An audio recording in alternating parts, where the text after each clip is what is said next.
Selanjutnya kita akan menggunakan MySQL. Tapi sebelumnya pastikan bahwa exam kita sudah merunning MySQL-nya ya. Seperti ini statusnya, jika belum tinggal diklik start saja. Kemudian kita buka, ini kita rapikan dulu tampilannya. Nah, sekarang kita buka localhost, terus kita klik phpMyAdmin. Nah, ini tampilan database kita ya. Nah, sekarang kita buat database baru. Jadi cara membuat database baru itu kita klik new. Terus kita tuliskan nama database, yang misalnya kita buat nama database itu adalah PHP, kemudian kita create. Kemudian di dalam database PHP ini kita buat sebuah tabel, namanya itu tabel mahasiswa misalnya ya. Kita buat saja 4 kolom ya, nanti ini kolomnya bisa ditambah atau dikurangi, kita create saja dulu. Jadi dia menyiapkan untuk kita itu 4 field ya. Nah, kemudian di sini kita isi ID, terus ini kita isi name, kemudian ini namanya, kemudian asal. Nah, penamaan ini di fieldnya ini usahakan tidak menggunakan spasi, dan kalau bisa pakai huruf kecil saja ya, supaya gampang nanti kita gunakan, karena nama-nama ini nanti yang selalu kita panggil di PHP. Jadi kalau bisa gampang diingat, jangan terlalu panjang. ID itu berupa angka ya, jadi maka kita deklarasikan dia sebagai integer. Integer ini adalah tipe data yang berupa angka. Kalau di MySQL itu nilainya antara minus 2 miliar sekian-sekian sampai plus 2 miliar sekian-sekian, itu integer. Kemudian yang biasa dipakai juga selain integer ini adalah varchar. Kalau dia itu berisi huruf dan angka. Kemudian kalau dia teksnya panjang, nah kita bisa pakai teks. Terus kalau dia bentuknya adalah tanggal, kita pakai date. Kalau misalnya dia tanggal plus jam, kita butuhnya tanggal plus jam, kita pakainya date time ya. Ini date time. Kemudian ada juga tipe ini ya, var binary atau blob. Ini bisa kita gunakan untuk menyimpan misalnya file atau gambar kita mau simpan di dalam MySQL. Nah, disimpannya itu bisa dengan var binary ataupun blob. Ini juga ada untuk data-data spasialnya seperti save file dan sebagainya. Tapi ya kita tidak membahas itu sekarang. Jadi ini beberapa tipe-tipe variabel yang biasa digunakan. Jadi untuk ID ini karena dia itu bentuknya adalah angka, kita buat saja dia integer. Terus kita tentukan di sini berapa panjang nanti angkanya kira-kira. Kita perkirakan saja dia bisa menghitung sampai 6 digit. Kemudian NIM kan biasanya nggak lebih dari 15 digit ya. Kalau misalnya lebih ya tinggal dibuat lebih saja. Kemudian NIM itu biasa ada hurufnya dan ada angkanya. Makanya dia tidak bisa kita pakaikan integer, kita bisa pakai varchar di sini. Ini juga namakan huruf ya, maka kita pakai varchar saja. Begitupun dengan asal, karena isinya adalah huruf, maka kita pakai varchar. Oh ya, ada lagi juga tipe data float, desimal, double, dan real. Ini adalah untuk bilangan yang menggunakan koma. Bisa menggunakan float, desimal, double, ataupun real. Double ini dia lebih banyak datanya, range datanya. Float ini lebih kecil ya. Kemudian jangan lupa juga tentukan berapa ini. Nama kan biasa tidak terlalu panjang ya. Kayaknya tidak ada nama yang sampai 50 karakter ya. Kemudian asal juga kayaknya tidak ada yang sampai 50 karakter. Jadi kita tulisnya saya 50 karakter. Kemudian jadi di sini untuk field null ini kita tandai jika misalnya kita mengizinkan data tersebut kosong, misalnya asal ya. Tentu saja kalau ID wajib diisi, NIM wajib diisi, nama pun wajib diisi. Mungkin kalau asal bisa opsional ya, tapi untuk kasus ini kita wajibkan saja semuanya diisi. Kemudian ID, kita kembali ke sini ya, ID maupun NIM. ID ini adalah identitas ya, dan dia itu adalah primary. Jadi kita jadikan dia primary atau sebagai kunci di sini. Terus dia itu kita buat supaya bertambah sendiri nilainya, tidak usah kita input, tapi dia bisa bertambah sendiri. Kemudian NIM kan tidak ada yang sama ya, NIM berbeda-beda setiap orang, makanya ini juga kita buat dia unik. Jadi nanti kalau misalnya ada yang menginput datanya sama, maka datanya tidak tersimpan. Oke, seperti itu. Jadi sekarang kita bisa save.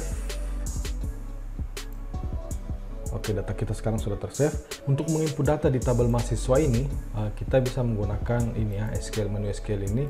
Terus kita ketikkan perintah untuk menginput itu, kita menggunakan insert into nama tabelnya apa, tabel mahasiswa ya, mahasiswa.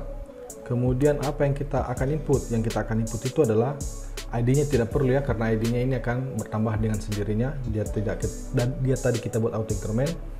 Kemudian kita tulis yang kita input, misalnya pertama itu adalah NIM-nya, kemudian yang kedua adalah namanya, yang ketiga adalah asalnya ya. Nah, ini NIM nama asal merupakan isi dari tabel mahasiswa yang kita buat tadi, jadi harus sama ya. Kalau dia tidak sama maka akan gagal nantinya, dia tidak bisa terinsert. Kemudian apa yang kita mau insert? Yang kita mau insert itu adalah ini value-nya ya, apa yang kita mau insert.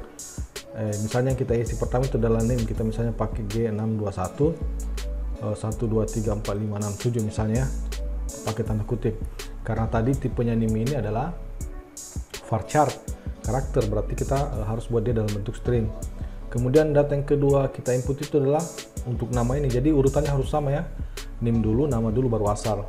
Namanya misalnya Rahim, kemudian asalnya misalnya dari Makassar, terus kita tutup pakai titik koma, kemudian kita klik go. Nah, datanya berhasil tersimpan. Sekarang kita cek ini di mahasiswa, apakah data sudah ada ya. Jadi ini NIM-nya tadi yang kita input, ini namanya, dan ini asalnya. Kemudian kalau kita mau merubah datanya, misalnya ini Rahim, kita mau rubah, misalnya asalnya kita mau rubah, ternyata bukan dari Makassar dia. Jadi perintahnya itu adalah kita menggunakan update, terus nama tabelnya apa? Tadi kan nama tabelnya mahasiswa. Yang kita mau rubah itu apa? Set. Nah, ini bisa yang kita mau rubah saja, yang kita panggil ya set apa? Tabel field kita kan ada 4 ya, ID, NIM, nama, dan asal. Misalnya kita mau rubah adalah asalnya saja, maka kita tinggal bisa tulis langsung set asal, ini langsung ada muncul ya, asal sama dengan kita rubah yang tadi Makassar, misalnya kita rubah menjadi Sidrap, tanda kutip. Nah, ini dia butuh persyaratan. Jadi nilai Sidrap ini akan diinput ke mana gitu ya. Tadi kita punya ID sebagai nilai primary-nya, makanya kita tambahkan persyaratan di sini menggunakan perintah where apa? Where ID-nya sama dengan apa? Nah, tadi ID-nya sama dengan 2 ya. Coba kita pastikan, kita copy dulu ya, Ctrl C. Coba kita cek ini mahasiswa, kita leave saja dulu. Nah, tadi kan ID-nya si Rahim ini 2, dan kita mau merubah Makassar ini. Kita kembali ke SQL, perintah SQL-nya ini, kita paste tadi copy kodenya. Jadi kita rubah di sini where ID sama dengan 2. Tadi kita mau rubah field asal yang isinya Makassar menjadi Sidrap. Coba kita go. Sekarang kita cek ini. Sekarang berubah jadi Sidrap ya. Sebetulnya untuk melihat tabel ini kita bisa menggunakan perintah select. Kita bisa menggunakan perintah select ya, select. Kalau misalnya kita mau mengambil semua datanya, kita pakai select bintang. From, dari mana tabelnya, kita pakai select bintang. From, apa nama tabelnya, misalnya mahasiswa. Nah, terus kita go, maka dia akan menampilkan seluruh isi dari tabel mahasiswa itu ya, yang kebetulan isinya baru 1. Kemudian tadi kita sudah menginsert, merubah, membaca. Bagaimana kalau kita menghapus ya? Kalau kita mau menghapus itu mudah saja, kita tinggal pakai perintah delete saja ya, delete hanya dari from mahasiswa. Apa yang kita merubah ini juga sama kayak update tadi, dia butuh persyaratan. Jadi yang kita merubah itu adalah yang ID-nya sama dengan 2 ya. Terus kita go. Oke. Nah, sekarang kalau kita cek mahasiswa, datanya hilang, kosong ya, datanya kosong. Kemudian untuk selanjutnya, untuk kalau misalnya kita mau mencoba query ini, kita bisa menggunakan di Visual Studio Code. Di sini di Visual Studio Code saya sudah instalkan ekstensi untuk MySQL. Jadi kalau misalnya kita bisa menggunakan ekstensi MySQL ini, kita bisa select tabel yang kita buat tadi. Nah, ini ya, ini tadi database yang kita buat PHP, yang isinya itu sudah ada mahasiswa. Nah, di sini misalnya saya bikin query baru, tinggal klik kanan di sini terus bikin query. Jadi ini sama apa? Ini sama dengan fungsinya ini ya, sama dengan fungsinya ini. Misalnya saya mau menginsert lagi ya, mengisi tabel mahasiswa ini. Saya mau menginsert, insert into mahasiswa, insert into mahasiswa. Apa? Misalnya kita mau input semua ya, mulai dari name, nama, dan asal. Apa yang kita mau input, values-nya apa? Values-nya itu adalah misalnya baco, terus salah ya, kita harus mulai dari name-nya dulu. Name-nya misalnya G621 213467, begitu saja sembarang ya. Kemudian namanya baco dan asalnya dari pangkep misalnya, pangkep titik koma. Terus kita klik kanan saja di sini, terus kita run MySQL query. Ini ya. Nah, coba sekarang kita tampilkan. Ini kan seharusnya datanya sudah ada ya, cuma tidak bisa kita lihat di sini. Nah, coba kita tampilkan apakah data si baco ini sudah ada atau tidak. Kita pakai perintah select bintang. Select bintang from tabel mahasiswa ya, mahasiswa. Coba kita run MySQL query. Nah, seperti ini ya.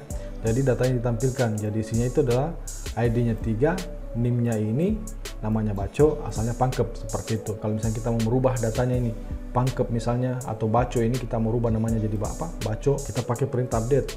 Update mahasiswa, nomor tabelnya kita tuliskan, mahasiswa. Terus apa yang kita mau rubah, misalnya namanya yang kita mau rubah ya, kita tulis di sini set nama sama dengan, misalnya kita mau rubah namanya baco itu mungkin kurang lengkap, misalnya nama lengkapnya sebetulnya itu Andi Baco, Andi Baco ya, Andi Baco. Nah, terus kita kasih persyaratannya where apa? Nah, where ID-nya sama dengan 3. Ini ya, karena ID-nya sama dengan 3 di sini. Coba kita run MySQL query sekarang. Terus kita select bintang lagi. Select bintang lagi, select bintang from mahasiswa.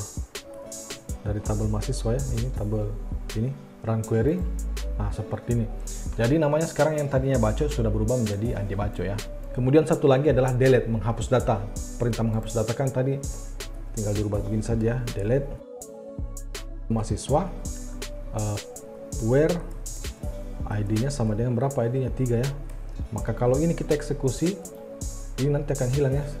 Ini kita eksekusi, oke, eksekusinya selesai. Coba kita select bintang lagi.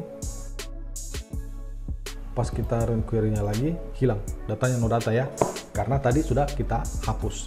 Seperti itu. Jadi itu tadi 4 perintah dasar di MySQL untuk menginput data, untuk menampilkan data, untuk merubah data, dan untuk menghapus data. Nah, sekarang kita coba tuliskan perintah-perintah tersebut di MySQL. Ini mungkin bisa kita tutup saja dulu, don't save aja ya.